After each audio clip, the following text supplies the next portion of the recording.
बहुत बड़ी ताकत है, पांचवी छठी पावर बनी चुके हैं। भारत की तो जो ख्वाहिश है वो ये है कि अपने आप को सुपर पावर बना ले। उनकी जो डिजाइन है वो बड़े हैं। हिंदुस्तान का नुक्ता नज़र ये है कि पाकिस्तान कश्मीर को भूल जाए। हमारे फॉरेन मिनिस्टर शाह महमूद कुरैशी भी और प्राइम मिनिस्टर साहब भी कह चुके हैं कि हिंदुस्तान पहले 2 दफा उसने जो सर्जिकल स्ट्राइक की, पाकिस्तान के खिलाफ कुछ भी कर सकता है। दूसरा, भारत इस वक्त जो है चीन के सामने खड़ा है। तो आप ये देखें कि दोनों 62 में और था, 2020 में और है। दोनों वक्तों में बहुत फर्क है। दुश्मन आमने सामने वही पुराने हैं। ने अभी इस वीडियो में छोटा सा अंक सुना है। इस वीडियो में कहा जा रहा है कि भारत इस समय 5वीं सबसे बड़ी ताकत बन चुका है और उससे कई देशों का साथ भी प्राप्त है, इसलिए भारत अपने आप को सुपर पावर भी मान रहा है। चलिए आगे सुनते हैं कि आगे क्या होता है। गालिब साहब, अगर मैं आपसे पूछूं कि जिस निचली सतह पे पाकिस्तान के और हिंदुस्तान के ताल्लुकात जा चुके हैं, हर वक्त लगता है कि जी कॉन्फ्लिक्ट को जो नाम कॉन्फ्लिक्ट होगा, सर्जिकल स्ट्राइक हिंदुस्तान रोज़ाना धमकी देता है हम करेंगे, ये करेंगे, वो करेंगे। वर्किंग रिलेशनशिप भी ख़त्म हो रहा है। जिस तरीके से आप देख लें डिप्लोमेटिक स्ट्रेंथ कम कर दी गई है दोनों तरफ से। आप किधर ताल्लुकात को जाता हो देखते हैं? आपके ख्याल में कोई नई बिगिनिंग बन सकती है? बाहर से इंटरवेंशन को हो नहीं रही, आपके ख्याल में बायलैटरली कोई चीज़ मसला हल नहीं हो रहा, तो ये आपके ख्याल में किधर जाएगा मामला? हिंदुस्तान पाकिस्तान के ताल्लुकात किस तरफ जाएंगे? एहतशाम साहब, ये जो है ना, ये सिर्फ रीजनल या बायलैटरल मामला नहीं है। इस वक्त भारत के पीछे मगरब मौजूद है, जिसके पीछे अमेरिका मौजूद है, जिसके पीछे यूरोपियन यूनियन मौजूद है, जिसके पीछे ऑस्ट्रेलिया है, जापान है। आप ये देखें कि भारत में यूएसए, ऑस्ट्रेलिया, जापान के साथ मिलकर इंडियन ओशन पे कंट्रोल करने के लिए आज से कुछ बरस पहले जो उन्होंने एक फोर्स बनाई थी, क्वाड्रिलेटरल फोर्स। भारत की तो जो ख्वाहिश है वो ये है कि अपने आप को सुपर पावर बना ले।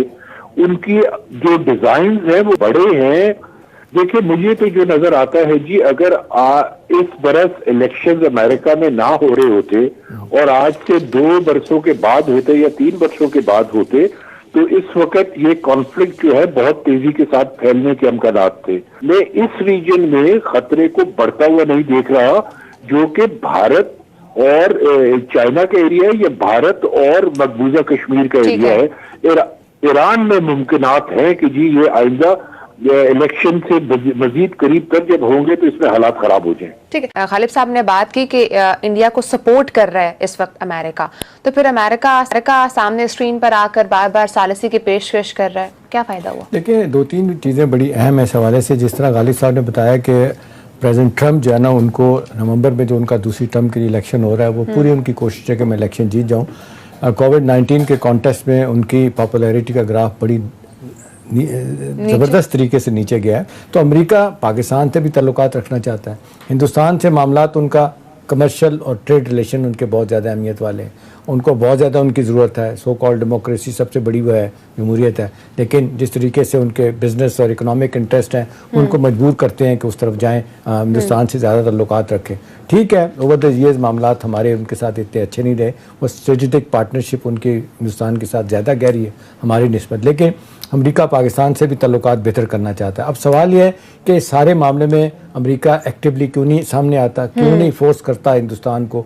कह तो दिया 2-3 दफ़ा, लेकिन साथ प्रेसिडेंट ट्रम्प ये भी कहते हैं कि जी अगर हिंदुस्तान मानेगा, कहेगा, तो फिर हम सालिसी के लिए तैयार होंगे। उन तो कहते हैं दोनों पार्टियां में अमेरिका ये कहता है, लेकिन हिंदुस्तान मना कर देता है। वो कहते हैं जी हमने नहीं करना, ये हमारा मामला ऐसा है कि हम बायलैटरली 2 तरफा तौर पे हल करेंगे। हिंदुस्तान का नुक्ता नज़र ये है कि पाकिस्तान कश्मीर को भूल जाए। हमारे फॉरेन मिनिस्टर शाह महमूद कुरैशी भी और प्राइम मिनिस्टर साहब भी कह चुके हैं कि हिंदुस्तान पाकिस्तान के खिलाफ कुछ भी कर सकता है। अल्हम्दुलिल्लाह यहाँ से भी पूरी तैयारी है। सब लोग कहते हैं कि हम ऐसे नहीं बैठे हुए। आपका क्या ख्याल है? आपको क्या लगता है गालिब साहब कि ये कितना पोटेंशियल थ्रेट पाकिस्तान के लिए हो सकता है? तो हिंदुस्तान पहले 2 दफ़ा उसने जो सर्जिकल स्ट्राइक की, आपके ख्याल में आपको लगता है कि कुछ करेगा आने वाले दिनों में पाकिस्तान के खिलाफ कुछ?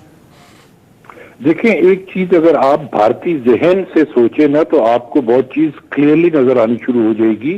कहीं ना कहीं वो जरूर इस किस्म के कोई एक्टिविटी करने का सोच रहा होगा इस वक्त, कि वहां से कुछ लेके जब टेबल पे बैठ के गुफ्तगू की जाए तो तब हम एक बेहतर पोजीशन में हो। बहुत क्लोजली मॉनिटर करने की जरूरत है भारतीय एक्टिविटीज को, और बिलखसूस हमें भारत के मिसाइल प्रोग्राम और भारत की एयर फोर्स की जो मूवमेंट्स है एयर बेसिस पे उसको बहुत क्लोजली मॉनिटर करने की जरूरत है कि वो क्या कर रहे हैं, और इंटेलिजेंस गैदरिंग जितनी भी वहां से हो रही है और पाकिस्तान में जितना पता चल रहा है उसके हिसाब से डेफिनेटली कुछ ना कुछ पक रहा है न्यू दिल्ली में कि वो सोच रहे हैं कि इंटरनेशनल सतह पे आप क्या देखते हैं कि America, European union, China, Russia जो भी कहते रहे हैं, हिंदुस्तान को तो लगता है कि बहुत ज़्यादा जिसको कहते हैं शायद मिलती रही है एक ज़माने में, अभी आप क्या देखते हैं कि उनका कंसर्न क्या हो सकता है कि भाई यहाँ पे दोनों न्यूक्लियर पावर्स हैं, खुदा ना खास्ता कुछ होता है तो सारी दुनिया डिस्टेबलाइज होगी। आपके ख्याल में उनका रोल क्या बनता है और वो क्या वाकई चाह रहे हैं कि इनके ताल्लुकात बेहतर करने के हवाले से कुछ मामला ठीक किए जाएं? नहीं, वो आपको अमेरिका कभी भी ये नहीं करेगा जी। मैंने एक दफा एक पहले प्रोग्राम में, मुझे याद नहीं, शायद आप ही के प्रोग्राम में कहा था कि अमेरिकी सालसी की पेशकश जो है ना वो बिल्कुल एक होम्योपैथ मेडिसिन की तरह है। अगर वो आपको नुकसान नहीं देती तो फायदा भी नहीं देती। तो अगर just take it like that, उससे ज्यादा कुछ भी उसकी वैल्यू नहीं है। वो सिर्फ एक सफारती गिमिक्री है जिसके तहत वो लोग जो है कि दुनिया को ये दिखाना चाह रहे हैं कि हम हालात एक खित्ते में जहां की दो न्यूक्लियर पावर्स हैं बेहतर करने के लिए कुछ ना कुछ करना चाहते हैं। करेंगे कुछ नहीं, ये जो भी करेंगे वो भारत की एमा पे करेंगे और जो कुछ करेंगे भारत की सपोर्ट में करेंगे। वो इसलिए करेंगे कि भारत, एक तो पहली बात जो आपने भी पहले प्रोग्राम के शुरू में कही थी, एक बहुत बड़ी मार्केट है उनके लिए और वेस्ट के लिए।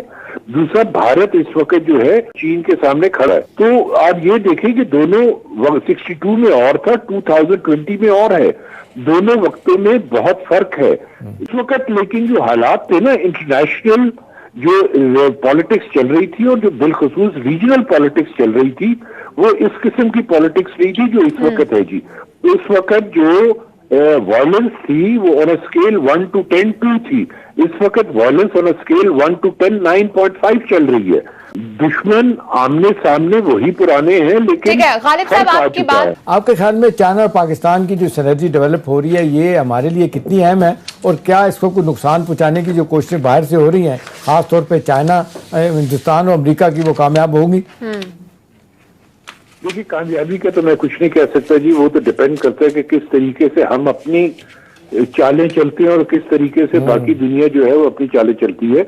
लेकिन एक चीज का मुझे पूरा यकीन है कि सीपेक जो है वो पाकिस्तान और चीन की दोस्ती का जो इकोनॉमिक कंटेंट है उसके लिए बेहद अहम था, क्योंकि आज से 15 बरस पहले की अगर आप पाक चीन दोस्ती देखें तो वो पॉलिटिकली तो बहुत स्ट्रांग थी, लेकिन उसमें सब्सटेंस कोई नहीं था। और जब से सीपेक शुरू हुआ है तो उस वक्त से सीपेक के बाद से पाकिस्तान और चीन का एक इकोनॉमिक रिलेशनशिप जो है उसकी डेप्थ इतनी ज्यादा हो गई है कि वो अमेरिका को जो चीज तंग करती है वो यही है।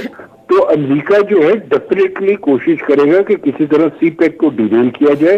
डेफिनेटली वो इस किस्म की हरकत करवाने की कोशिश करेगा जिसके तहत पाकिस्तान जो है कमजोर पोजीशन में आ जाए और सीपेक जो है किसी तरीके से वो थोड़ा पीछे उसको ले जाया जाए और उसकी स्पीड भी स्लो की जाए। और अव्वल तो उनकी यही कोशिश होगी कि मुकम्मल उसका खात्मा कर दिया जाए। लेकिन ये आपके लिए, चीन के लिए, इस रीजन के लिए इतना अहम है सीपेक के हम लोग सोच भी नहीं सकते। ये आज से 25 वर्षों के बाद हमारे इलाके में पता चलेगा। अपना ख्याल रखिएगा, अल्लाह हाफ़िज़। तो अगर आपको ये वीडियो पसंद आया तो इस वीडियो को लाइक करना मत भूलना और हमारे चैनल को सब्सक्राइब करना, ताकि जब मैं आगे एक नई वीडियो लेकर आऊँ तो आपके पास सबसे पहले पहुँच जाए। Thank you, bye, thanks for watching.